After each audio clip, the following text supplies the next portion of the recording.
let our moderator kind of introduce the panel, but I'll start by introducing him. And so we have to moderate this panel Dr. Evan Sivesind from Iowa State University. And Evan is the program manager for the Iowa Pest Resistance Management Program. Prior to that, he spent time at the University of Wisconsin-Madison and worked on invasive plant management in Washington State. He has a BS in biology from the University of Iowa and his MS and PhD in plant science from McGill University. So Evan, come on up. And actually, why don't we have all the panelists? You can come on up now. Thank you, Iris. So good morning, everyone. Thanks for joining us this morning. So as Iris mentioned, we thought we'd have a chance to have a discussion about all the factors that go into proper use of herbicides for habitat establishment and maintenance. So as you all probably already know, herbicides are a valuable tool when it comes to establishing and maintaining habitats. They're often the most cost-effective method for obtaining the goals we're trying to get to. And when used correctly and according to label directions, they're safe for both the applicator, the public at large, as well as the environment. However, in order to reach their full potential, there's a lot of factors that you have to consider in order to really get there. First, you have to evaluate the sites correctly. You have to look at what kind of species you're trying to control. You need to think about sensitive areas that are surrounding your site. If there's a school, there's any sensitive crops surrounding there. If there's any aquatic areas you have to consider. You also have to think about the application method. If we're looking at a large area, it's going to often be a broadcast application. For a maintenance application, you might be doing a spot spray, maybe a Basal Bark application, cut stump, or a foliar application. The herbicides themselves have many different factors, or many different attributes according to them. Some are non-selective. Glyphosate control pretty much any species you're trying to control. Others are highly selective and have a very narrow range of specificity. Aminopyrrolid, clopyrrolid can affect only a few plant families while leaving many others largely untouched. Also, you have herbicides that are either systemic or contact. Contact herbicides, you need full coverage to really get the effect you want. Systemic herbicides are going to be translocated so we get brought down to the roots, and this is important when you're dealing with a perennial species. Herbicides also vary in the amount of residual activity.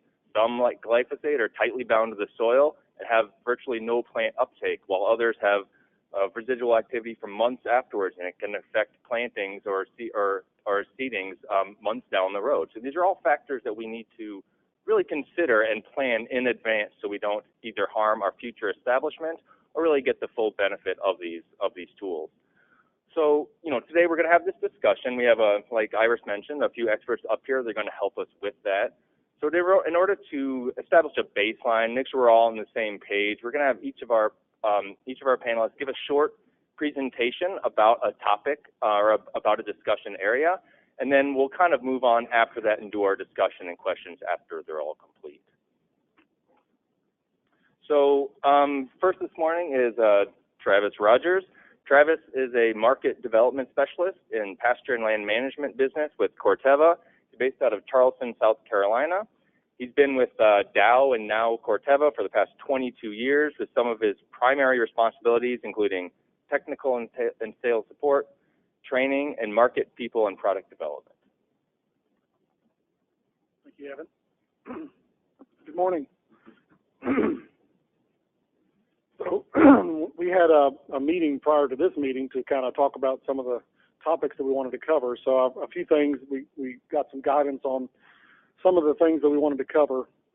So each of us are going to cover various aspects within the herbicide panel. So some of you may be sitting out there thinking, who in the world is Corteva? So I wanted to spend a quick minute telling you who we are. Corteva, back in September of 2017, the Dow Chemical Company and DuPont merged. And so Corteva is actually the name of the agriculture company that's going to be spinning off as a result of that merger. And so you will hear about Corteva going forward, and Dow is going to be a separate business, and then DuPont will be a separate one as well. One's materials, one's specialties, and then Corteva AgroSciences, the agriculture company. It's going to have seed, with Pioneer, and then the agriculture divisions from DuPont and Dow AgroSciences will combine into this company, and this will happen as of June 1st of this year. So we're really excited about that. As with anything, I'm a heritage Dow AgroSciences employee. When they chose the new name, Corteva, first we had to learn how to pronounce it because everybody wants to say Corteva, thinking of the sandals. But the name, when they were selecting a name, I'm sure they spent lots of money trying to come up with a name that would resonate and be applicable across the world, because we are a global company. And the name is rooted from both Latin and Hebrew, and just I thought you all would find this interesting. It is based on, it does have a particular meaning, which is the heart of nature. And so that's kind of some background on the name of the company and where it came from. I was asked to speak a little bit about some of the EPA requirements to bring a new product to market, and I would say these are industry numbers. These aren't necessarily specific to Corteva, but companies like Corteva and Bayer, when we bring products to market, there is a substantial investment required from the discovery and the research and all the development that goes into finally getting registration. And, depending on the type of registration that is being pursued, whether it be for terrestrial use only or for use in aquatics, is it going to involve applications to areas that are grazed by animals that will eventually produce milk or be consumed for food?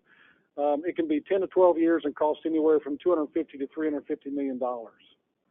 So I don't know if some of you have ever seen numbers like that, but the numbers are significant. I would say they do continue to grow with some of the evolving requirements that are out there to get approval through the EPA.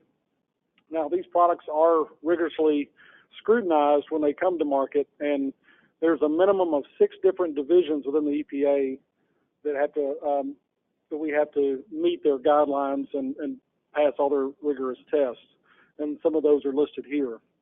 I was talking to our regulatory manager about this, and once a product is registered, the studies and the research certainly don't stop. Every 8 to 15 years, depending on how things are evolving, every single compound is required to go through what's called a registration review. And those reviews are focused on human and ecological health. And many of the compounds that are used today in our business are going through this, the ecological health review right now. And a good example of that, when these products, historically, when they would come to market, one of the evaluations that they would do was to evaluate the impacts on honeybees. And in that test, they would actually test the adults. But as the EPA and some of the requirements have evolved and some of the needs have changed, now they are actually requiring the test both short and long-term exposure, not only to the adults, but also to the larval stages. So I thought you all would find that interesting, given the nature of this meeting. But as our society and regulatory body evolves and changes, I mean, these tests will continue to evolve, and there may be new tests. And I put this picture in here just to show you.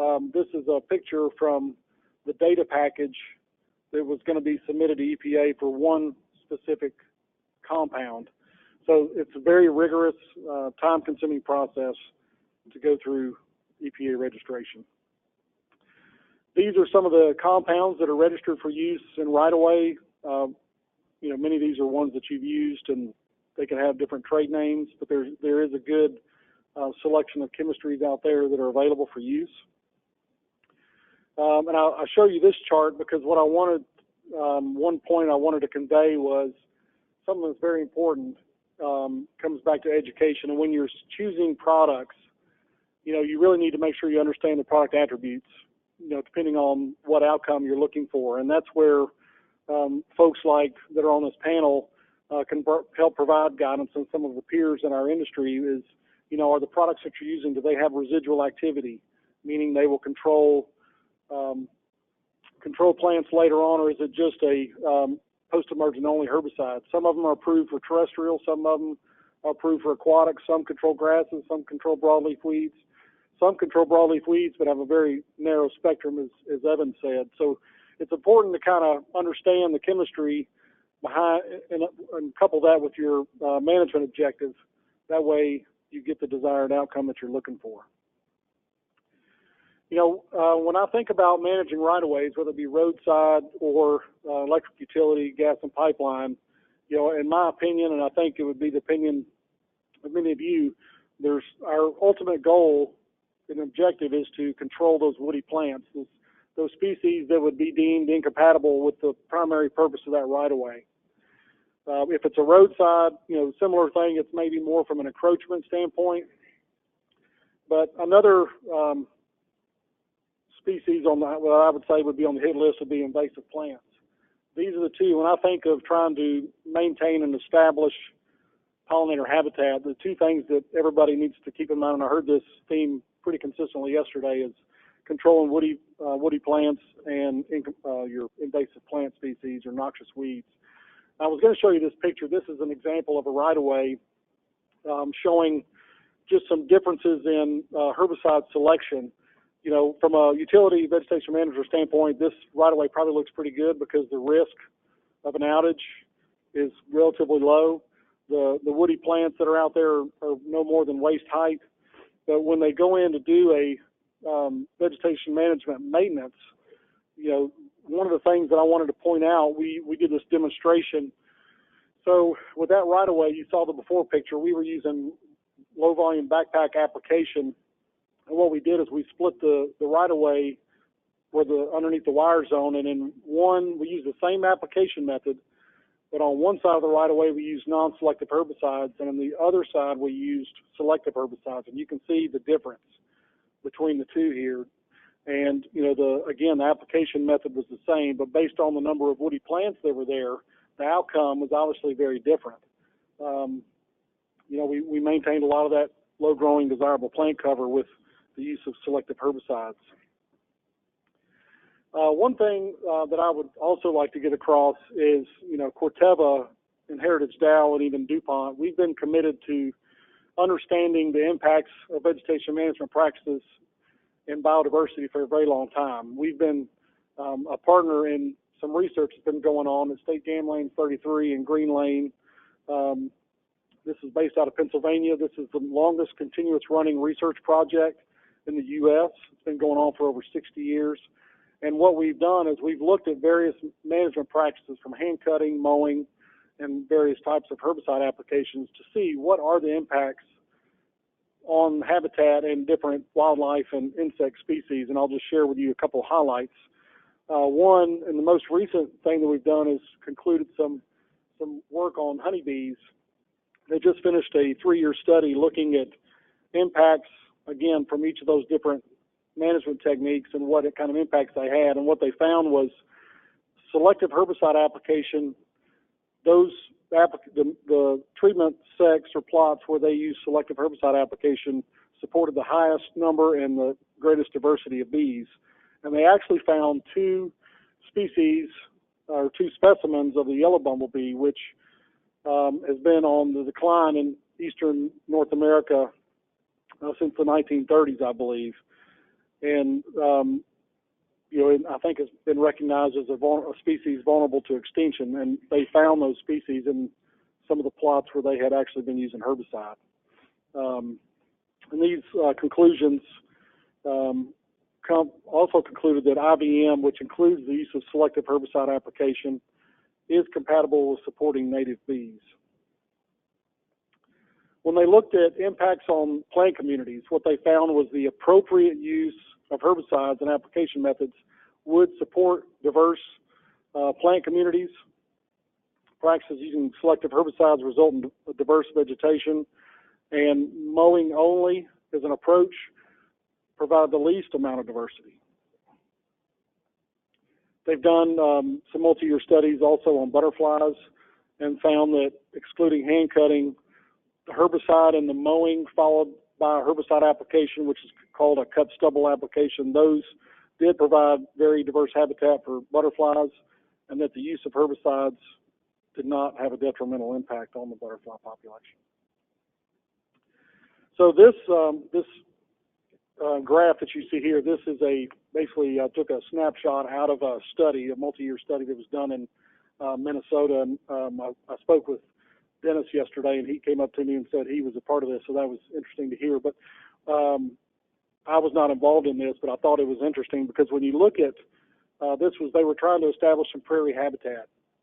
And when we talk about invasive plants, maybe your issue is not woody plants, but it's invasive plants. They did a study that looked at the impact of Canada thistle populations and what kind of impact it had on the forb grass plant mix. And what they found was essentially once they were evaluating it based on foliar cover, and once the Canada thistle populations reached 20% or higher, that was when they started to see a decline in the forb population. And so as a person who thinks about and tries to promote integrated vegetation management in terms of establishing thresholds, that I think based on this research in this particular example is a good one to show that invasive plants like Canada thistle, once it reaches that certain level, that's when it's time to do something, to take action.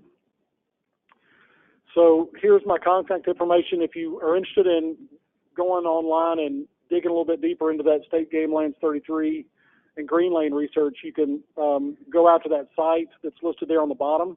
It's housed on Penn State's website, and there's a host of different study summaries out there on that. And our website, if you would like to go to ours, is vegetationmanagement.com. Thank you.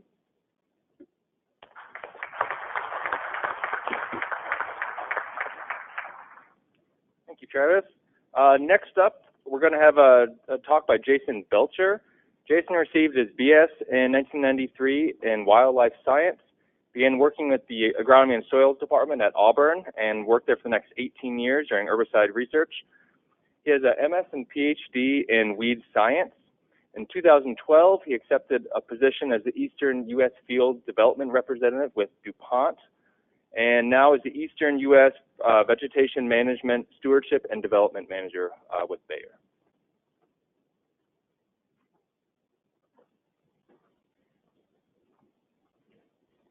Everybody see me over the podium? So it's my first time here. I'm excited to see the diversity of groups that are in this room.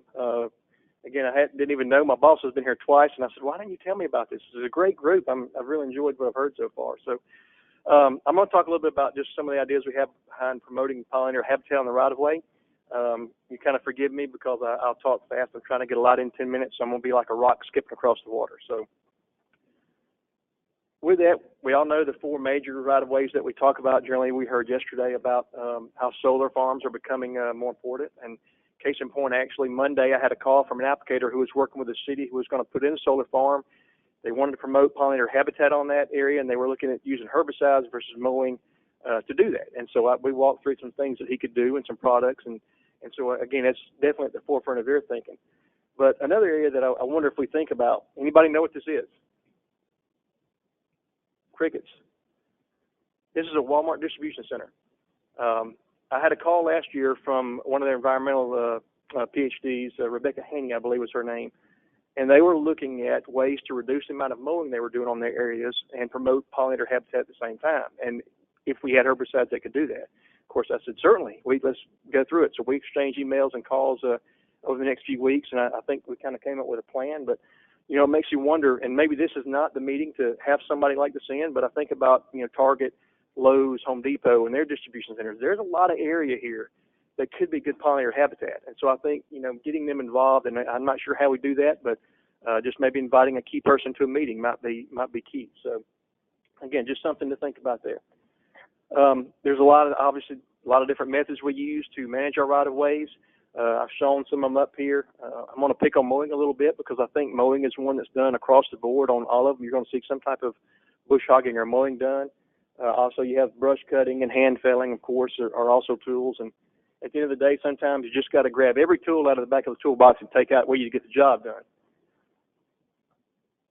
So when we talk about these zones on a highway right-of-way, and I'm not going to go through these just for the sake of time, but there's always this area on the backside of the ditch, and we call it the back slope. And a lot of times it's managed when it really doesn't have to be. I see a lot of instances where they're mowing it and/or spraying it from wall to wall, and they just don't have to do that. And just to give you an example of what I'm talking about, it's kind of hard to see on this picture, but you can see that slope there. I mean, it is rutted up. It's going to be an erosion problem. It's going to cost the state more money to come back and fix, and there's absolutely no reason for that mower to be there. I mean, they can use herbicides to manage the tall vegetation and keep that mower off. And plus, if that guy on that mower turns over, what's going to happen? It's a safety issue for him as well. So I think, keeping them off those areas, you don't have something happen like on that bottom picture there. And then a lot of times I see on utility right-of-ways, they get on those bush hogs and they go. And it doesn't matter what's in the way, they're cutting it. And if they go across a wetter area, oh, well, I'm just doing my job. And sometimes that's a mentality they have. Not always. I mean, I'm generalizing, of course, but I see it a lot. And so I think anything we can do to minimize the impact of mowing in these areas is important. Now, when I speak about safety on the mowers, I always throw this up there. It's kind of an attention getter after everybody's been asleep for a while. Anytime we can reduce the interaction of those mowers with the traveling public, or you prevent a rock being thrown through a windshield and killing somebody, which is what happened in that other picture, I think that's a good result at the end of the day, because something like this can shut a program down. And when I say shut it down, I mean it completely shut down. All spraying, all mowing. It's happened. Just ask Georgia DOT. And I'm not sure if any Georgia DOT's here, but they'll tell you what I'm talking about. Also on the pipelines, of course, they mow, spray, but again, there's no real need for them to be treating that right-of-way wall to wall. They have to keep that zone clear that they can see from one mark to the next. But as you see here, and I believe I got this picture from Rick Johnstone with IVM Partners, you can see they've left a little bit on the side that's got a nice stand of goldenrod. And so, again, that's another reason, not to treat the whole thing. For utility right-of-ways, a lot of times they're spraying, broadcast applications, so you're treating that entire right-of-way. Travis mentioned on this a little bit about, reducing the amount of spray with lower volume. Sometimes you're going to have to use this higher volume and spray it when you've got dense stands or taller stands, but I'm going to talk a little bit about some other methods that we have in mind. I want to talk about, spraying and herbicides, and I'm hoping nobody in the room is like this, but a lot of times when I give presentations, I talk about herbicides, this is the images that come to people's minds. These clouds of toxic, fumes out there that's killing everything that it comes in contact with. And that's certainly not the case, and certainly not the case in this present day and time. Now the herbicides that we have are, they're much safer than in the past. Travis mentioned some of the requirements that are getting more and more stringent every year. Low use rates are a lot lower. In the past, we were using, 20 years ago, maybe pounds or gallons of material, and now we're just down to a few ounces per acre. And so I think we've made big strides in that area. You got more options out there now for selective control of your species, whether you want to take grasses out of your forbs or forbs out of your grasses, you have those options. And obviously there's a lot of application techniques that can be tailored to, suit the needs and the end goals that you're trying to do. So again, I think it just gives you a lot of variability, to choose from to accomplish that end game. One of those that we really like to promote and have been promoting the last few years is IPT. And again, this is going to be a lower volume, targeted application. Like on the right, there's a lot of eastern red cedar in this right-of-way that they're just going out and spot treating, but they're not spraying everything, and they're just targeting that plant that they want to kill. The picture on the left is me doing a demonstration that we had a few years ago, demonstrating this under utility right-of-way, and we were actually comparing method, escort, and arsenal with and without glyphosate. And Travis showed a picture of what can do when you put that non-selective in there, what it does to the vegetation. Again, it's non-selective; it kills most of the plants that are there. And we were showing this, and this is actually the second year we came back to a stand that had been loblolly pine, sweet gum, and a lot of privet that was out there. And we basically transformed it at the end of just 1 year into a large stand of rubus and elderberry, which has wildlife benefit. It's really not going to be a problem to that utility. So, we were accomplishing our goal there and not even realizing it. Just another couple shots. The shot on the left is of a utility line that's put in a few years ago, and I was traveling in South Mississippi with the sales rep and was talking to the applicator, and he said, well, they put this line in, and outside of when they prepared the area to put the line up, they've not put a mower on this area at all. They've strictly managed the herbicides, and you see this is, I believe it's Helianthus, swamp sunflower, I think is the species that's there, but, nice stand, but you see the roadside there that's being managed. They're mowing just down to that ditch. That's what they're required to do. But then, they left the backside of that open, and you've got some nice native habitat there. On the right is a picture from 2013, just shortly after I came on board with DuPont at that time. This is Viewpoint that was applied. They mowed, sprayed. They came back on the third year of that cycle, and this is what they saw. And so they actually had a lot of pollinator habitat before it kind of got to be cool to have pollinator habitat on you right away. So again, the individual plant treatment is one of those that we really push. And again, it's not going to fit everywhere. You know, if you're going into an area that hadn't been managed very well, it's going to probably require some pretty intensive management to get it started. But once you get it there, this is a great method to use to kind of maintain it without killing everything else that's out there. Now, one of the obstacles, and this is one of the points that we talked about making, one of the obstacles I see, a lot more of the DOTs than utilities for sure. But again, it's this thinking of this is the way we've always done it. And I've seen that time and again. And again, not to pick on anybody that's been in the business a long time, but what I find is in these districts, and especially the DOTs, you have these folks who are retiring and getting out, and you're getting newer, younger folks in, and they're more open to trying something different. They're more open to cutting down the amount of mowing that they have. And so that's what we've really been pushing. Engineers, and I know there's probably some engineers in the room, and I love you. I want you to do concrete and asphalt and bridges. But when it comes to doing plants, I really wish let the agronomists do it. And again, my experience has been a lot of times the agronomists in these situations, they can recommend policy, but they can't enforce it. You know, it's up to the individual managers there, and again, that's usually engineers, especially with the DOTs. So we really got to work towards changing, this way of thinking about how we do IVM on these right-of-ways. One of the ways that we found the easiest way to do it to get your foot in the door is to do it by showing them cost savings going out there. Because if you can get that almighty dollar, then you can bring in the point about, hey, we're also improving habitat. So you're saving money, it's good PR, everybody wins. Just last night, I got this email. I actually put this in the slide from Howard Peavy. He's the senior agronomist at Alltop, and I've worked with him for a number of years. I have a good relationship with him, and we started in 2015 with a project with him, looking at reducing mowing through the use of herbicides. And as Travis said, it's shown, you reduce that mowing and you get more diversity out there. But in addition to that, this one district has saved $300,000 over what they were doing. And when you start showing those kind of savings, again, there's 50-something districts, I think, in Alabama, that starts to add up pretty quick. So you can make a pretty good case when you start showing those cost savings from that standpoint. And again, just to reiterate the point about thinking, this is actually a partnership with IVM Partners and Rick Johnstone we put in 2015. Howard went to Alltop, went to management, and said, hey, they would like to do this. What do you think? He was excited about it. At first, they said no. I mean, they just put their hands up. I mean, they had nothing into it at all except allowing us to use it.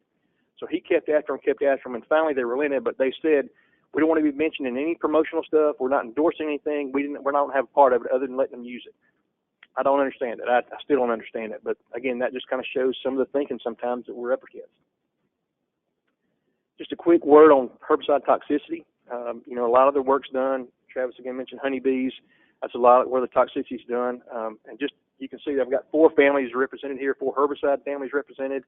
All of them are practically non-toxic, and that's just to say the main point of, generally speaking, herbicides are not going to be directly toxic to insects. Most of the time, those systems are totally different that are being targeted.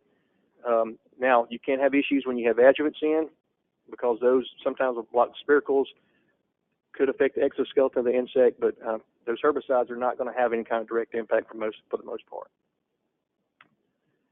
Also, Chip yesterday mentioned milkweed. We started some work with Mississippi State University in 2016. They were looking at, they wanted to assess commonly used herbicides on right-of-ways. I think they had about 19 different products in there.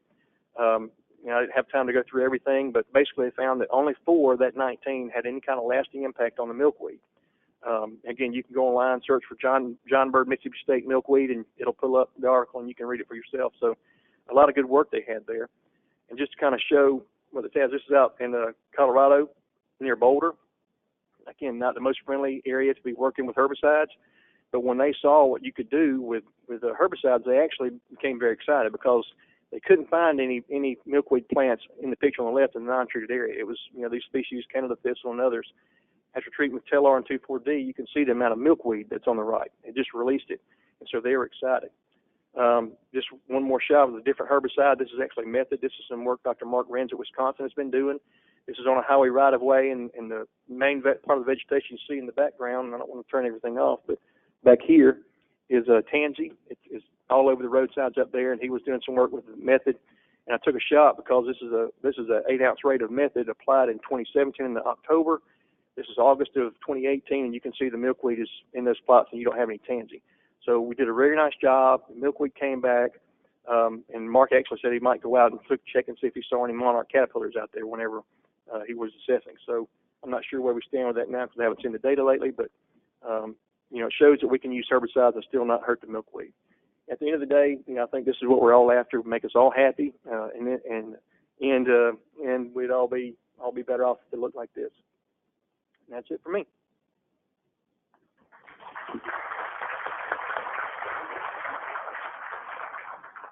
Thank you, Jason. Next up, we're going to have Mike Maine with Nutrien Solutions. Mike has a Bachelor of Science in Urban Forestry and Parks and Recreation Management from UW-Stevens Point. He has a master's degree in Forest Resources and Conservation from the University of Florida. He has 10 years of vegetation management experience, including invasive species, bare ground, roadside, utility, and railroad.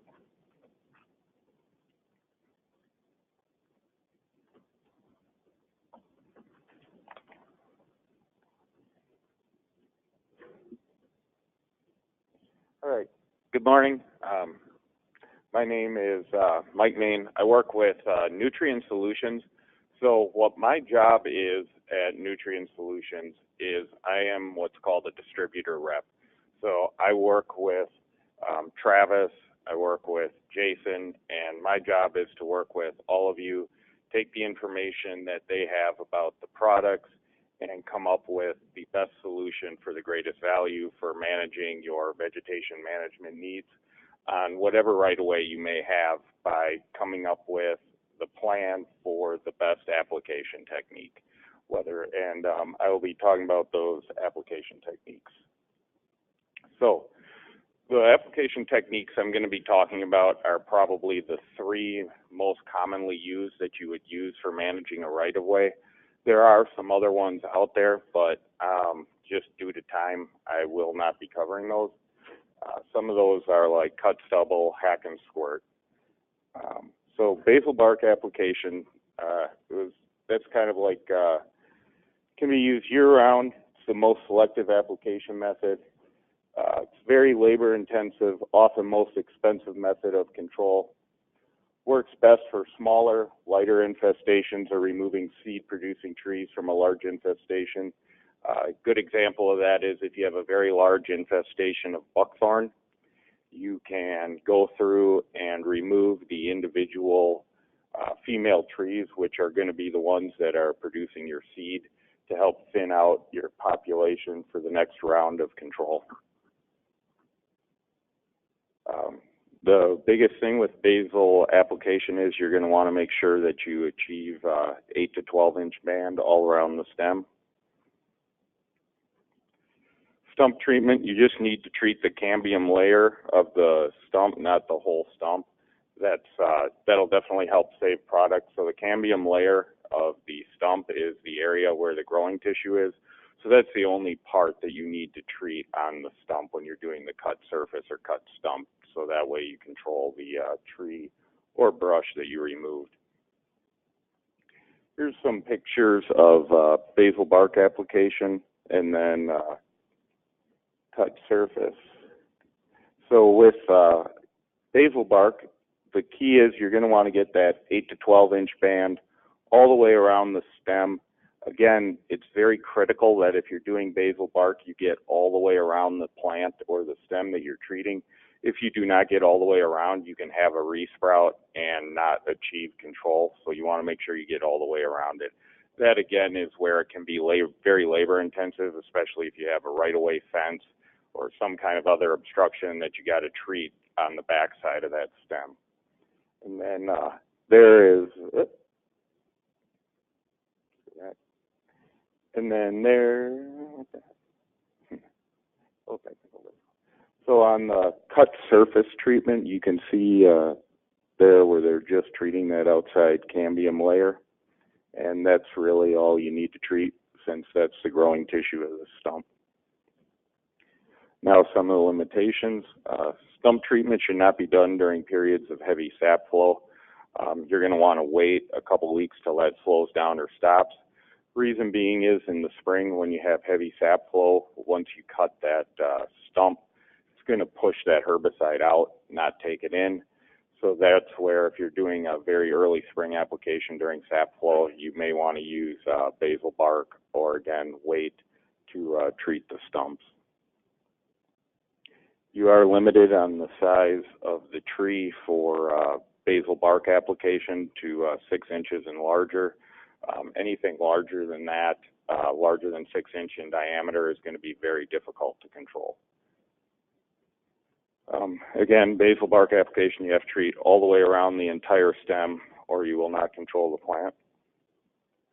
Now, high volume foliar. This is probably the most efficient and cost-effective application technique. Again, because you're able to use large equipment, go through the right-of-way, spray it out. You can usually do it maybe with one applicator, maybe sometimes two, but it's definitely the most efficient. You're doing the application usually at 50 to 100 gallons per acre. You can do it sometimes on roadside applications. We'll see 20, 30 gallons per acre. Ideally, though, you would not want to go down below 20 gallons per acre on the high volume foliar, just for the reason that once you get into those lower volumes, you're not going to get necessarily adequate coverage on the weed. Also, a lot of times you'll have grass and other plant material that could intercept that spray solution. So having that higher volume is going to make sure you get enough onto the plant you're trying to control. Works well for clearing large areas of weeds and brush. Also, again, works very well for controlling large areas along railroad tracks, roadsides, where you're covering a lot of miles of road or right-of-way. Does generally require large equipment and tanks to store and mix the water volume. Usually you're using tanks that are 100 gallons or more. Sometimes you're using 50-gallon ATV sprayers. Probably the big limitation there, if you're using a smaller tank, is you will be filling up often. You definitely do run a greater risk of drift and off-target kill with this, just because you're putting out such a large volume of water. You can sometimes create a lot of fines. There are definitely products you can add, adjuvants, surfactants, that will help reduce those fine particles and limit your drift.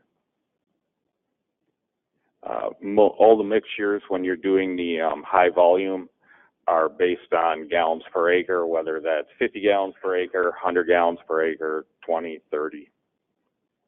Now, low volume foliar application.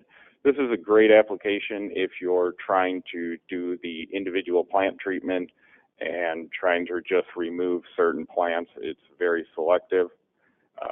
Here's an example I pulled off the internet. Not quite sure what the proper PPE is for a donkey or a horse during spraying application, but yeah. And this is an example of an application where the applicator is wearing the proper PPE. You definitely do not want to be wearing short sleeves and when you're out doing a herbicide application. So again, works best on small infestations. It's very selective, can target the individual plant that you're trying to control. When pairing this application technique with a selective herbicide, again, a broadleaf specific or grass specific, you're going to increase that selectivity even more, because you're able to go out with the backpack, treat that individual plant or weed that you're looking to control. It is definitely more labor intensive than high volume. You know, you have a 4-gallon backpack sprayer, you're walking through the right-of-way, through the brush, through the brambles, briars, trying to treat the individual weeds. Usually you're going to have a crew out there of 3 to 4 people with backpacks versus maybe just one person with the high volume. You're also limited on the size of the brush you are trying to treat, since you need to cover over 90% of the canopy, including the terminal leader. Again, that's using these selective herbicides. They're, if you don't cover that entire plant, you'll end up just killing a portion of it, especially if it's woody brush. And that's why, obviously you are not going to be able to treat 20, 30-foot tall brush doing a low-volume backpack application. So the other part of my presentation that I was asked to talk about is, and it's something that was mentioned a lot yesterday in the presentations when you're looking to restore a right-of-way after it's been reclaimed, like this site here, taken where it's down to dirt. You're, once you get that down to dirt, then once you're going to plant the pollinator habitat, what you got to think of the future management implications. How are you going to maintain that site? Because you are going to have to do some kind of maintenance, whether that's burning, herbicide application, mowing, some kind of maintenance has to occur. So ideally, again, you're going to want to use the most efficient maintenance tool, which would be a high volume foliar application. That's definitely, as I've talked about, would be the most efficient, being able to just go through with a boom sprayer, spraying the entire right away for whatever noxious weeds are there. Biggest issue with that, though, is you could end up taking, some of the native plants, the native forbs that you want for your pollinator habitat. So again, is there a way to create pollinator habitat and preserve it, but also use a high volume foliar application? And something that I worked on and kind of came up with one of my seed suppliers, Travis. They have research on Milestone, which it's a selective broadleaf herbicide. It does not kill grass and certain native forbs. They're very tolerant of Milestone. Jason's product Method, they are working on research to determine which native forbs are tolerant of Method. Again, I'm a distributor rep. I represent all the manufacturers from Corteva to Bayer, BASF, so definitely not just trying to endorse one product. On your site, if you plant a Milestone tolerant pollinator mix based on the research on which native forbs we know are tolerant to Milestone, then after it's had a chance to establish for a year, you could go through, do a broadcast application over the top with the Milestone, eliminate a lot of your weeds, and you're going to preserve those native forbs and grasses. And an example of a mix that I work with a seed producer out of Minnesota, and we kind of came up with based on their research, this would be a great mix that you could use to spray right over the top with the Milestone, because again, these native forbs have proven to be tolerant to Milestone. And that's it. Thank you.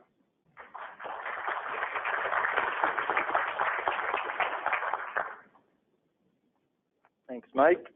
All right, so our last presentation before we have our discussion and question and answer period is Ryan Alltop. Ryan is a 2005 graduate from Grand Valley State with a BS in biology. He's been working at ENCAP from DeKalb since 2007 and is the corporate safety officer and operations director. Morning, everybody. How you guys doing? So I got tasked with being the green contractor on the group, not the herbicide person. So I'm going to talk to you a little bit about how to choose when to do what, basically, in your areas. So you want to make sure you're going out and doing this intelligently, basically. So you're not spending extra money, doing extra work, and wasting your time, frankly. So you want to go out and do a site assessment, figure out what your goals are short-term and long, what types of management practices you want to use, when to use those management practices, and where to use those management practices, and then start over from the beginning, basically, with the knowledge you've gained. So site assessment. Are you working on a new site, an old site, so as your transmission line's been there for 35 years, hasn't been touched? Are you going from mats to, a brand new seeding area? what species exist there, what species do you want to have there, what species are acceptable, and what's not. Where are you trying to go with your project is essentially what you're looking at, and also what's your budget look like? Do you have 25 years to get this thing to where you need it to be, or do you have 3? Are you under a permit? Are you not under a permit?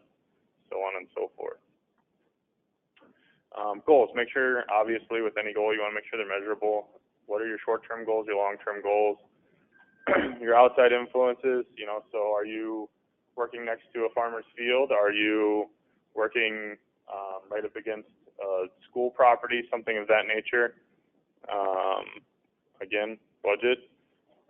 That's going to be a reoccurring theme because obviously everybody has to work within the dollars that they have. And then we use a program called the FQA program. It's provided by the United States Army Corps of Engineers. That website right there, you can find it.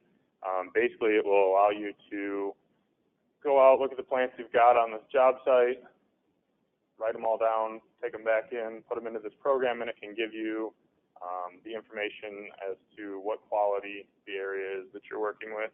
And then you can track that year to year. So management techniques, most of you guys already know this for the most part, but obviously there's the chemical techniques, which we've talked about a lot already this morning. The mechanical techniques, so mowing, clearing, thinning, girdling, pulling, digging, and excavation, and then your cultural stuff. So you can actually use seeding work to control species that are in there. If you've got, a heavy stand of clover, you can plant tall grasses and basically push them out that way. You don't have to use any herbicide. Low work volume, basically. Planting, plugging, and then, of course, the one that everybody talked about yesterday and was super excited about, fire. So management and timing. So this is one of those things that can make or break your herbicide applications. If you apply an herbicide to a plant at the wrong time, you're literally just going to get the same plants back. I've seen it time and time and time again where if you miss a window and something goes to seed, guess what? You just got all that stuff back again the next year. If you, for instance, if you spray cattails too early in the season, they just die back to the roots and come right on back. Or if you hit them too late, obviously you missed the window and they'll come right back again. It's also important to think about what type of soil you're spraying over top of. If you've got super sandy soils, that material can move just that much faster. And it's also important to select your herbicides if you're working over aquatic vegetation or in wetlands to use an aquatic approved herbicide. The one table that one of the gentlemen used earlier showed, some species or some of the herbicides were aquatic approved, but the vast majority weren't. So something to keep in mind, especially when you're spraying through areas that have quite a bit of water in them.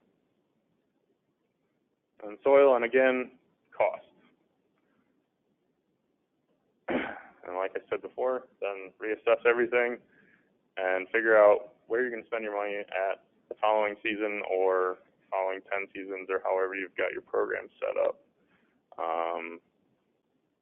Always learn from the past and learn from the others. These guys are a knowledgeable group. You can always call on them if you need to. That's it.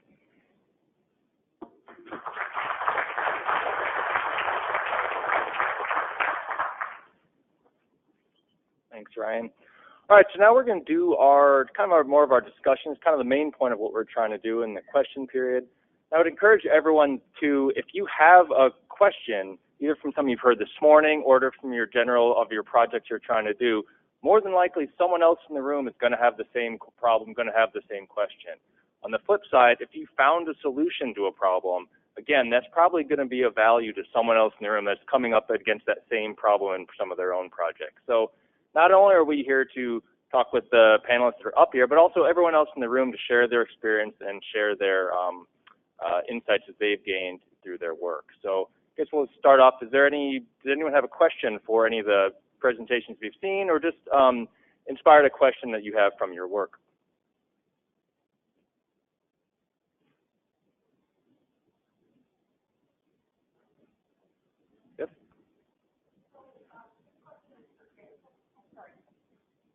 This question is for Jason. You know, when you looked at the toxicity to bees, I was wondering if you looked at other insects as well. There's I'm not sure if that's his own. I'm not on the side of the testing side of things, but they do look at the other side. In fact, we were talking yesterday about some of the things. They may start looking at the larval stages of these insects as well in the future. So again, this kind of goes to what we were talking about, our registration. You know, not only the adult insect, but yes, they do look at other insects as well. But you know, you're limited in what you can require, I guess, because you'd never get done if you try to test every order that was out there. But I mean, you've got wasps and beetles and different bees other than honeybees and butterflies. So I'm just wondering if you looked at those at all. I have seen work done on, I'm trying to remember the Lepidopteran species that was there, but I don't remember off the top of my head. But I know it's been done. But the honeybee is the one that's kind of took focus first, and so that's what a lot of the testing is done on. So I would say probably not all are tested on other things, but I have seen a little bit that's starting to be done on the Lepidopteran species. I can't remember. It wasn't monarchs, thank goodness, but I believe it was a moth. But oh, okay. Sorry, I couldn't be more than that. I'm a nozzle head, as they say, not a. This is a question from one of our webinar attendees. Could the panelists please expound on the point that selective herbicide use supports more diversity than mowing? Is that true for any condition, restored prairie, feral field only? Is this also true for well-timed mowing as described yesterday?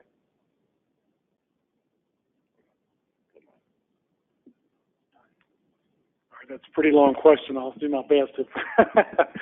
I would say, you know, with selective, there's, as Mike mentioned, there's several different types of, when you talk about selectivity, you can be selective with the herbicides you use as well as the application methods. And depending on what your target is, if we're talking invasive broadleaf weeds versus invasive grasses or woody plants, the research, and I don't know if this question stems from some of the slides that I shared on the Game Lands 33 research, but the selective application methods that they incorporated in their practices were low volume basal applications and low volume backpack applications. And so I think again there is an element of timing that can also play into it.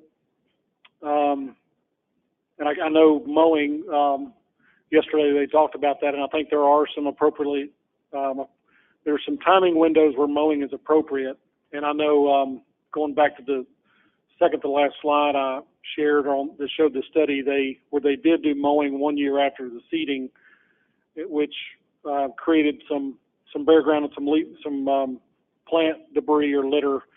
But I think but when you look overall, I guess maybe the best short answer that I should have started with was when you talk about integrated vegetation management, I mean mowing is an essential component to vegetation management. I mean, I would say, you know, all of the techniques are valuable tools, and depending on the site and the selection and, you know, the objective, they all have a fit. Jason, you want to add anything else? I'll add one more thing to that. So one of the ways that mowing is going to help you is it's going to open up that ground to get some sunlight down to it to allow that seed to germinate year over year, basically.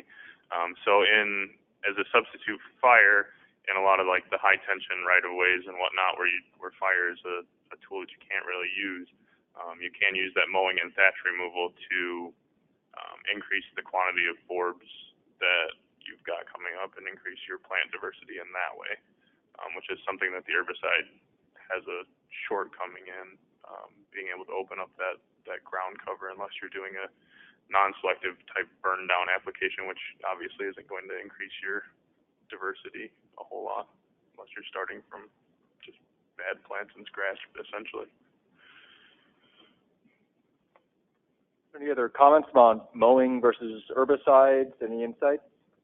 I just have one comment. You know, in the use of herbicides really in right-of-way maintenance, it's kind of an evolving practice. We don't necessarily get set on one thing. I mean, 30 years ago, we were using all high volume. And then about 20 years ago, we switched to backpacks and low volume foliar applications. And as we saw a decrease 5 years ago, we switched to all basal bark.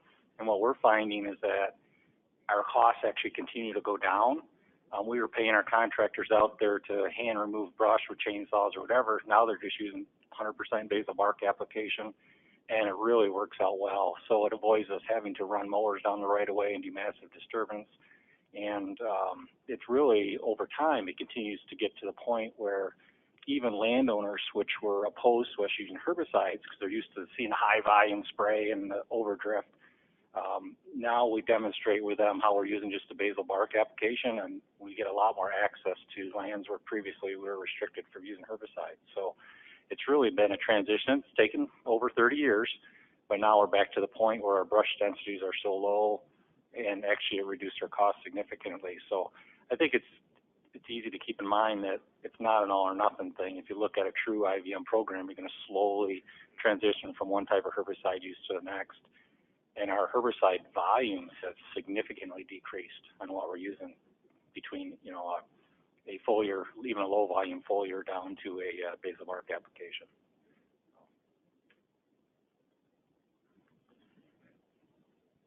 Other question? Yeah, I have a comment and a question. So related to mowing specifically, yesterday we talked about mow management and didn't really distinguish between the establishment phase and the maintenance phase. And I just wanted to add that what we've seen and other studies support is that mowing in the initial establishment phase is really important, so that if you can then transition to herbicide being one of the primary tools, and we know from based on your comments and others that is going to be the preferred tool. So that leads to my question. Moving forward, are you aware of any companies that have developed seed mixes that are specifically targeted towards herbicides, herbicide-friendly species for selectivity? And two, do you know any of any demonstration sites that are showing that? I've actually got a mix that we're using currently for a local park district, actually, to do a tall grass prairie for them. And it basically is a non-selective herbicide application type mix, essentially, but it's going to be fairly heavy on the grass end of it and a lot less on the forbs end of it, and that's just a product of using a broadcast application, basically, because you're going to start, you're going to have to, like one of the gentlemen said earlier, you're going to end up selecting more for one or the other, essentially, based on the herbicides you're using. But it is possible to do with the herbicide application. It's just you lose a little bit of the diversity available.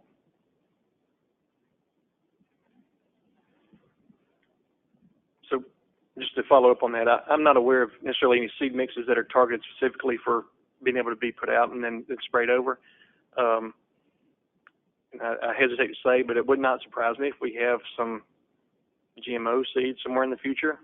I don't know, but it seems like if that's something that's needed, especially if you're planting instead of just kind of trying to promote the natives, I think it's out there. I know Dr. Mark Renz, who I mentioned in my talk, I had a picture I started to put in there, but I didn't. He had some work out in 2015, I believe it was the first year I worked with him, and I have a picture out, and it's seed mixes that have been put out.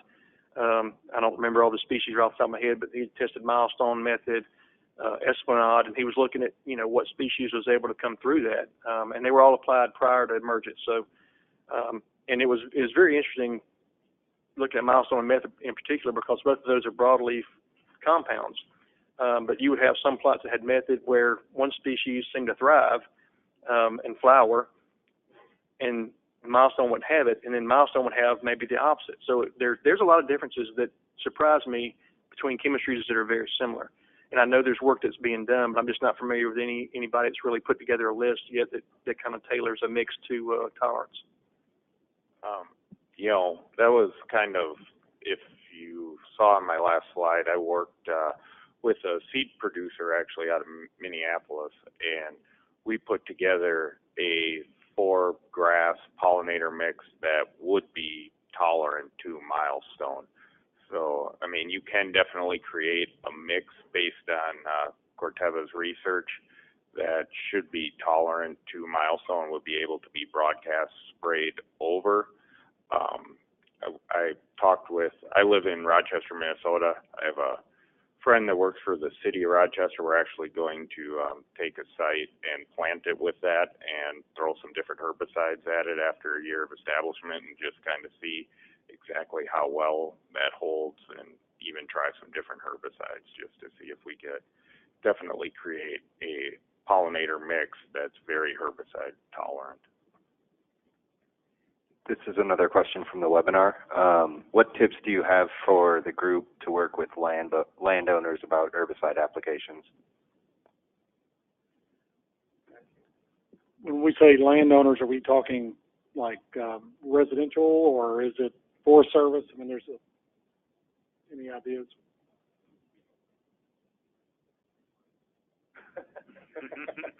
Well, I would say, trying to reach out to companies like ourselves and find out. I mean, obviously, a lot of times, something gets done and researched, and then it takes a while for that information to disseminate out. And we obviously have a lot of room of improvement there on doing that. But, you can go online, and of course, I guess I should be careful when I say that, but there are a lot of really good resources out there as far as application training videos on how to do certain types of applications, and companies like Mike with Nutrien, they distribute and can also do training as well. I don't know if I answered the question. Yeah, I just want to add one of the things as far as John public out there, and this is kind of exclusive of government agencies, but my experience has been with the public. There's a general resistance to herbicides, maybe understandably, but they're not going to listen to Travis and I come and tell them how great herbicides are. That's not ever going to work. I've tried that before. That doesn't work too well. But when you have, like yesterday in the talk, was talking about the actual methods were done on the ground. They got the community involved and showed them the benefits. It's an external entity. Rick Johnston, IVM Partners, is great. We have a lot of work with him. He works, I know, with Corteva as well. When you have an outside entity like that, or you get them involved and let them have a little bit of input into things, then I think you get a lot more headway than somebody that's, herbicide peddler trying to convince them to use herbicides. So again, I think getting them involved with like a hands-on experience, goes a long way to show them, the benefits. And when they're used properly. It's not the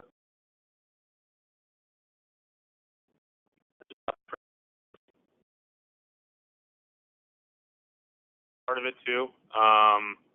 Most of the contractors in here who are the green contractors will tell you that, their crews run into folks on a daily basis almost that say, hey, what are you guys doing spraying in my backyard? And, they'll ask all the questions. And education is usually all it takes. Just a matter of talking to the people and explaining what you're doing, why you're doing it, and, letting them know that it's not going to be hazardous to their backyard. It's typically really all it takes is just a 5-minute conversation. Are you aware of any ongoing talks with government agencies, such as, in our case, U.S. Forestry Service? We have hundreds of miles of transmission line across Forestry Service property, and there's absolutely no herbicide application. And looking for those items, and with that, for them, because, the NEPA review for that, and it'd be nice if there was a overarching, whether it was a conference opinion or something on a NEPA review or environmental impact statement that was, all the different forestry services, whether they could just say, okay, these particular herbicides are approved for application, because many of them are currently already using some for their own application, but they won't allow it to go to a utility when you have the miles of right-of-way that could be beneficial to pollinators. So are you aware of any talks on that to try to cover that throughout the nation? I would say that's a constant challenge. We were talking this morning before the meeting started, and trying to allow utilities and DOTs and others the freedom to operate in those areas. I think there is a big disconnect there, and we'd certainly be welcome to participate in any kind of meeting and share some information and bring in some, other types of stakeholders in there to talk about it. But I think there's lots of research out there that would prove that the judicious, use of herbicides can be very beneficial. And I think, as was mentioned earlier, a lot of it goes back to having trained, folks who know what they're doing and how to do it. And because I think, unfortunately, we kind of get a bad rap as an industry because of, there's people out there who are making, not doing things the right way. All right, so I want to jump back to the IVM mixes question. Are they out there? So the answer to that question is yes. We've been using or working with Milestone friendly or Amantapic or Plateau friendly mixes for many years through CRP programs. So depending on the application and the timing, because like Amantapic, for example, if you're using it as a pre-emergent or a post-emergent, your species list is tremendously different. And I guess where the difference would be is using the mechanical clipping or the mowing in your establishment year allows those plants to get to that true leaf stage or maturity to where before you start applying that chemistry, it gives you a lot bigger windows. But like with the Milestone, when you apply it and at what rates greatly affects, your end results and your desired. So that planning of what's your end result, what's your plan and how it works for your company or your site would go into those.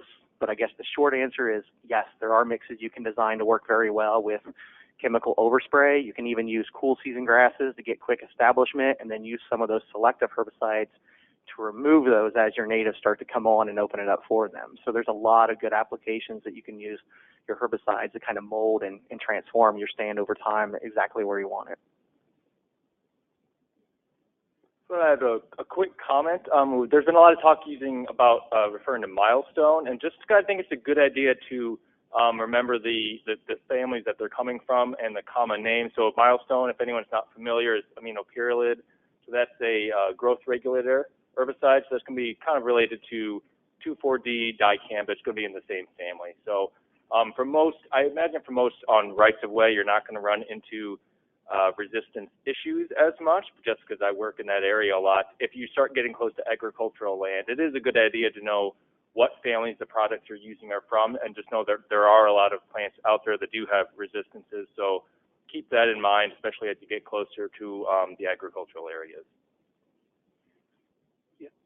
Hearing a lot of comments about the selective herbicide use, the Milestone, and I'm going to guess, I don't have, I'm not a forester, that some of these will cost more than a typical foliar herbicide that's broadcasted. And I'm wondering if any of you can comment on a business case for this, where I could go to my forestry department and say, if you use a better seed mix, or if you use a herbicide substitute that might cost a little bit more up front, that 5, 10, 15 years down the road, there will be a cost savings. Because we got to make the business case. I think just about every one of you had the word cost up there on your slides, but I guess I'm looking for an example, a demonstration, a business case, because, we're an electric utility. We have ratepayers. We got to make this work. Thanks. Yeah, so really the biggest thing is with a lot of these newer selective herbicides, you're going to be using very low rates to control the brush or the invasive species. So the cost for the herbicides is really not going to be that high. It's actually going to be your labor is going to be where a lot of your cost is going to come into it. The herbicide cost, just because of the low use rates, is relatively low again. It's not such a problem. And then from a utility standpoint, where you're going to see the cost savings is if you start out with your high volume foliar, as you reduce your brush density, as it was mentioned earlier, you're going to get down to less and less herbicide. You're going to get down to more and more selective techniques. So that's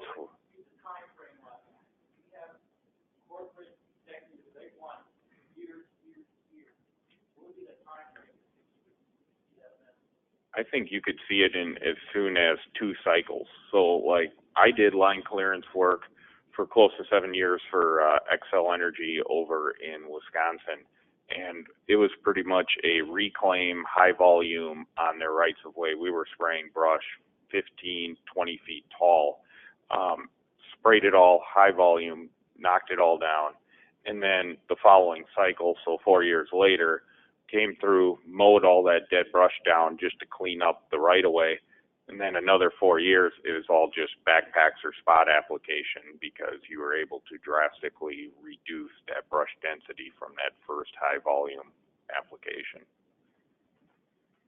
What's your primary method for managing vegetation right now, would you say? All the above. Okay. We're in 11 states, so whether it's Kentucky, we're going to aerial spray, Ohio, Indiana, it might be here talking about Southwest, all the above. Well, what I would say is, if you're a utility, you know, the goal should be to reduce those stem densities. As you do that, you're going to reduce your costs, whatever methods you use, or you should be able to. And I know Lou's sitting down in the audience. I may have you comment, because I know you've been in the program for quite a while, and I've heard you comment on it. If you wanted to add your thoughts as another utility with practicing integrated vegetation management. Yeah, as you have a very well-established IVM program across the whole system, your costs are going to come down.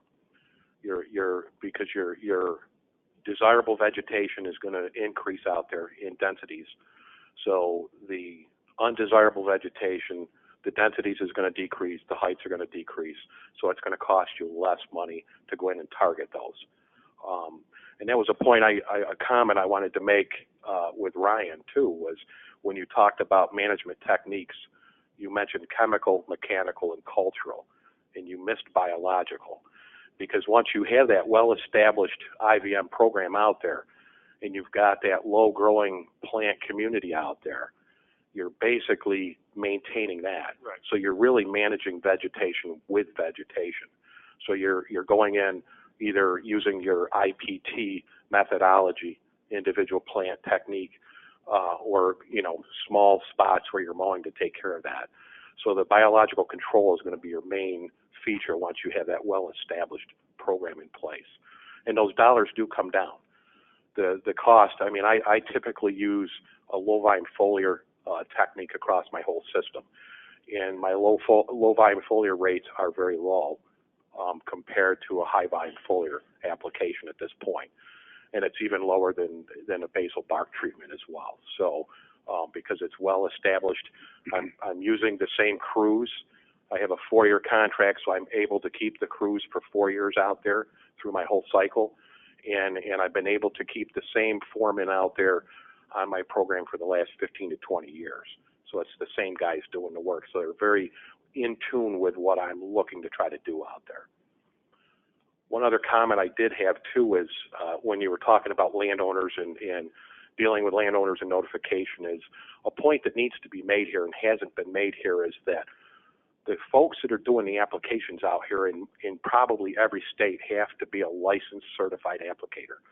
So they go through a lot of proper training in order to carry that license out there. And there's a lot of state regulations in regards to notification processes out there.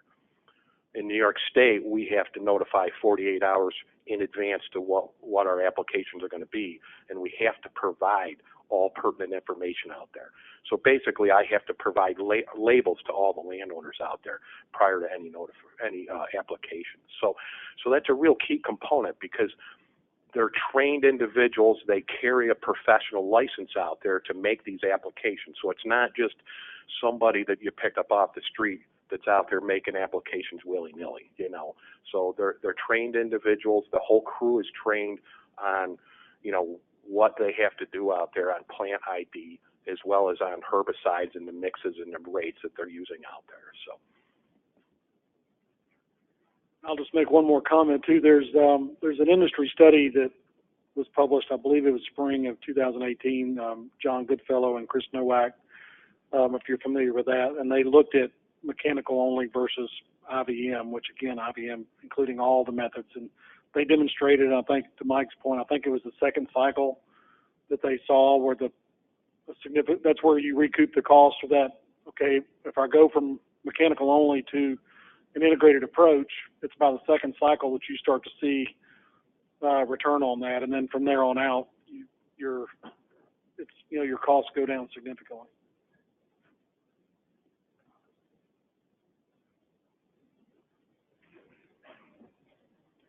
I just had a comment about the use of herbicides for maintenance on these pollinator plants, and that is that you can't overemphasize the importance of sprayer clean out with these extremely active broadleaf products.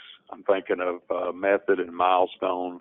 We had an incident where a contractor didn't clean the sprayer out and destroyed about 20 acres of pollinator plots due to that. So I just can't overemphasize how important that is. I didn't know if y'all had any comments on that. Yeah, I mean, anytime you're switching between herbicides, it's going to be extremely important to maintain your equipment. I mean, most labels, if you read them, will talk about triple rinsing anything and everything that the herbicide comes in contact with before using something else or switching or disposing of or whatever. So yeah, that's super important. Yeah, I mean, especially if you were, say you had a non-selective in there and you wanted to go spray Milestone, for instance, since we're going to use Milestone as the example all day long today. If you had a non-selective in there and you went to go use Milestone as though it were Milestone and you were spraying around a broadleaf, or spraying around grasses to, remove the broadleaves, yeah, you're going to nuke the grasses right along with it and have a huge big problem then.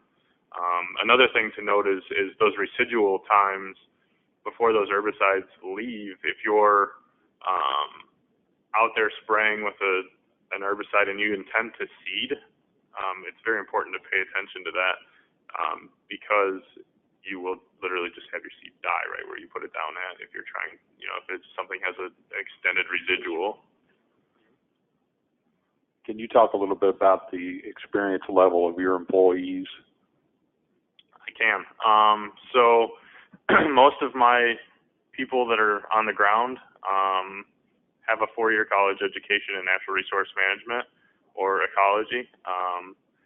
They go through extensive training, both on the job and in the office, to learn all of the different plant species they come in contact within a day's time, and that, it can be hundreds of species in a day's time, so that they can properly identify them and know how to treat them, so that we can maintain our clients' goals and continue to reach them, basically.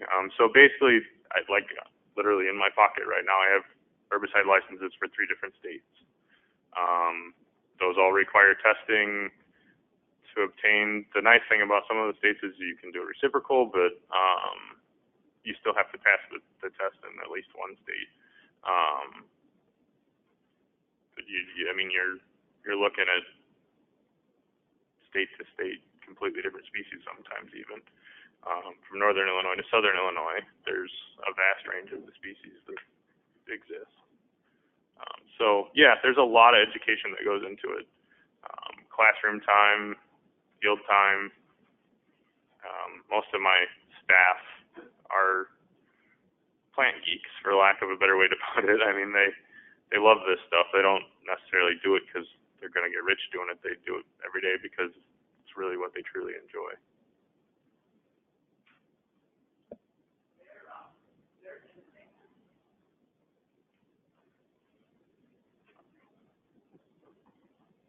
The earlier question you had about federal lands, there is a memorandum of understanding between the Utility Arborist Association, the Edison Electric Institute, and 3 major federal land agencies, the Department of Interior, the EPA, and the U.S. Department of Agriculture, that says that IBM is a best management practice and that herbicides should be allowed as part of that.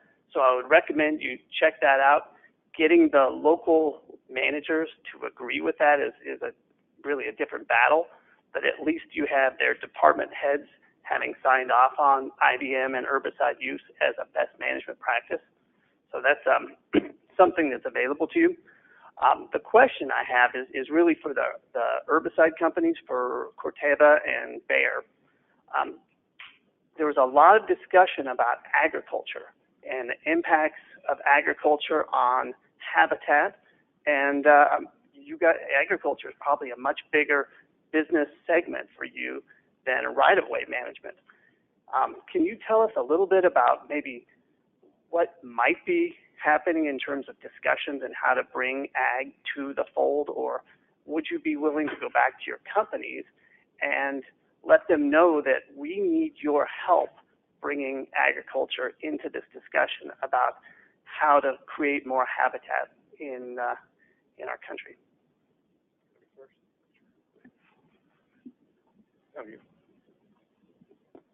So, coming from a wildlife background, I guess I have a little bit more interest in that side of things than some people in the herbicide world, but I think at Bayer there probably is a lot of interest there because up until we did that Monsanto acquisition, we had Bayer Bee Care Center. In fact, those people are still employed, and my understanding is that's going to continue. And so there is that within Bayer that culture of promoting habitat, at least for the honeybee. That's always been the focus, I said. But again, we know that's changing. And I think that's a good thing. But from my standpoint, because there's not a lot of, I guess to kind of use a pun, there's not a lot of cross-pollination between the environmental science group and the crop side of things. In fact, now most of our crop people have gone to St. Louis, and all the environmental science people, veg management, are still in Raleigh. So, there's not necessarily a lot of cross-pollination there, but I do think at Bayer there's a culture of that, promoting, using your best management practices within farming. Again, I grew up with a farming background, and unfortunately I know depending on prices, they're going to till every piece of land they can to get more value out of it, and in years when they're down and they can get CRP on their property, they'll do that as well. So I'm not sure if that kind of answers, but I know the culture is at Bayer, and again, just being there since 2014, I'm still kind of learning how that works. But again, I think it's definitely.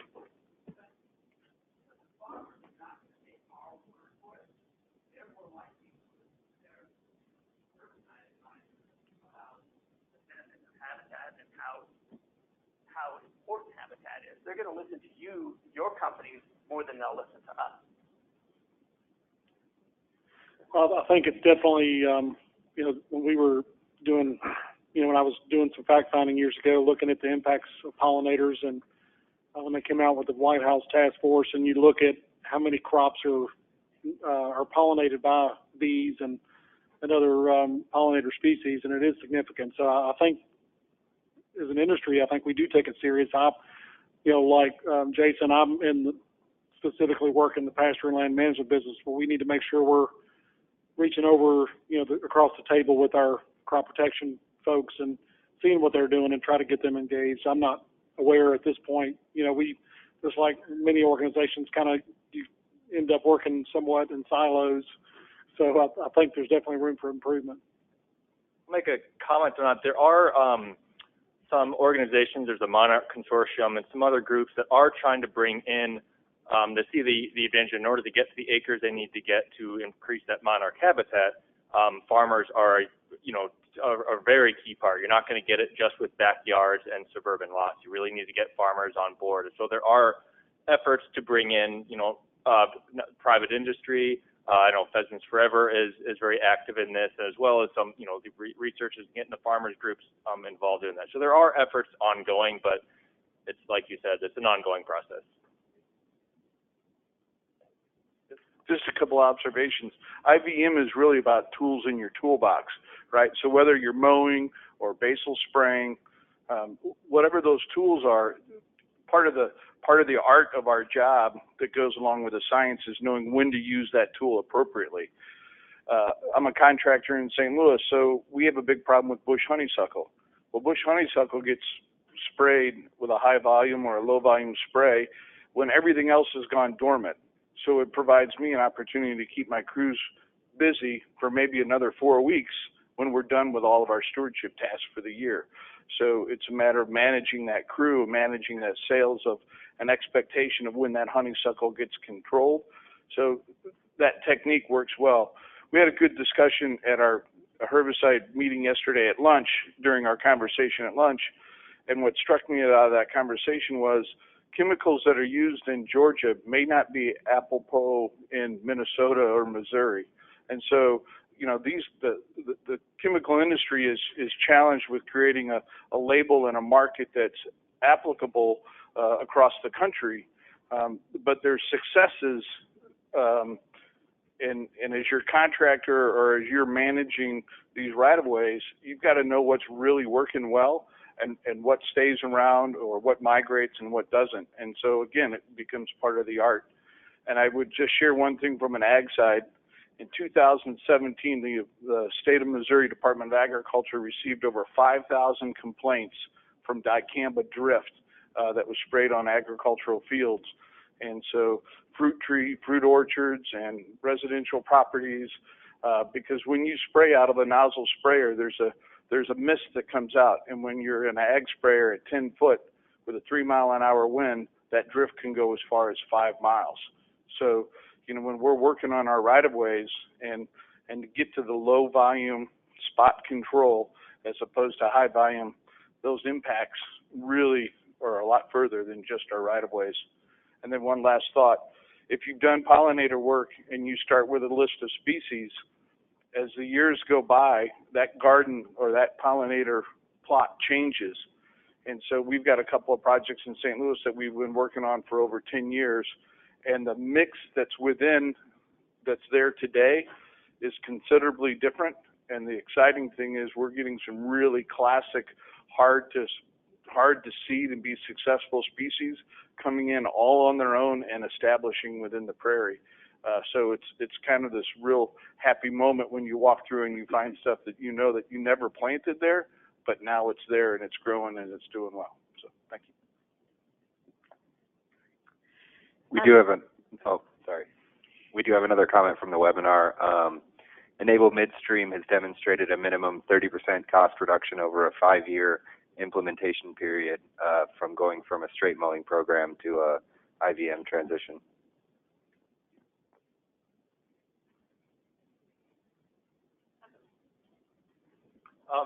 So I wasn't going to break the dicamba seal, but now that it's been broken, there's a comment about clean out, and I just wanted to just add a little bit. When there's been a lot of talk about Milestone as well, and for Milestone, the maximum rate is 7 ounces an acre. So if people are talking about backpack sprayers, you're measuring it in milliliters, and so you're talking about a very small amount. Especially anything that's left in that tank, you can often have some at the bottom, can really have an effect.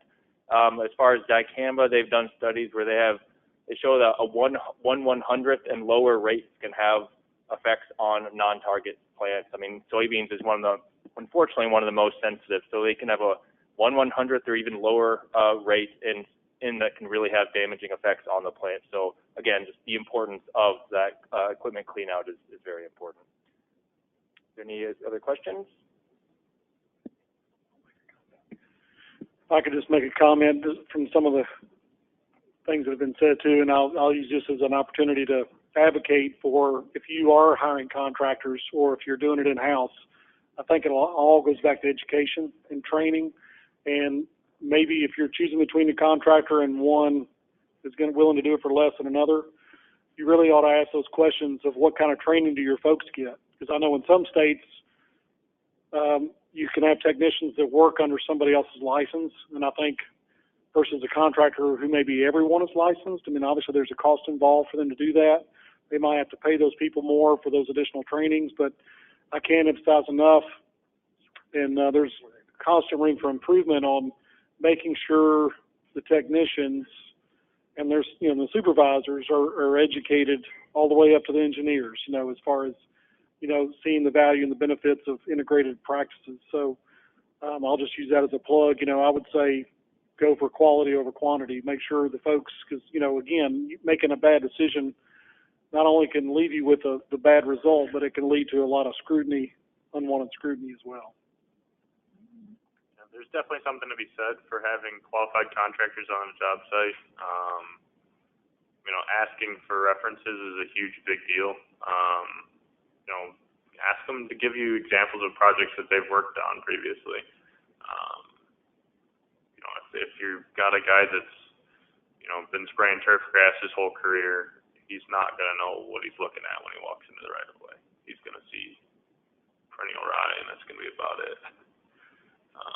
So make sure you're getting qualified contractors so that you're not dissatisfied with what you're paying for. Any other questions? One thing, I guess I'll add one more thing. We're about running up to our time here, but there's been some comments on as far as getting buy-in, both from the public at large and your other stakeholders, whether how that can increase with decreasing perceived risk. And I just wanted to see if there's anyone who could comment on ways that they've been able to get good buy-in, not only from the public, but also, as was mentioned previously, from engineers and senior management and some of their prime stakeholders.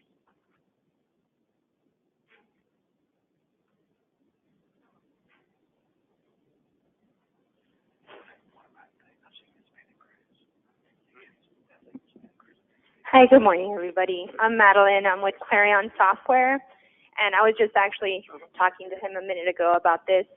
A lot of our clients use our software to kind of identify sensitive areas, and there's an organization called Drift Watch or Field Watch, and basically what they have done is that they've mapped out parcels that have sensitive environments on their property, whether it's bees or they're growing organic gardens or whatever it is, and that way our clients have a layer of that on there in their mapping system, and they're able to notify those specific property owners ahead of time so that they're okay with what it is that they're going to do on their property with maintenance. So I highly recommend looking at Field Watch, and if you have a GIS, importing that into your GIS so that you can use it for your notification purposes.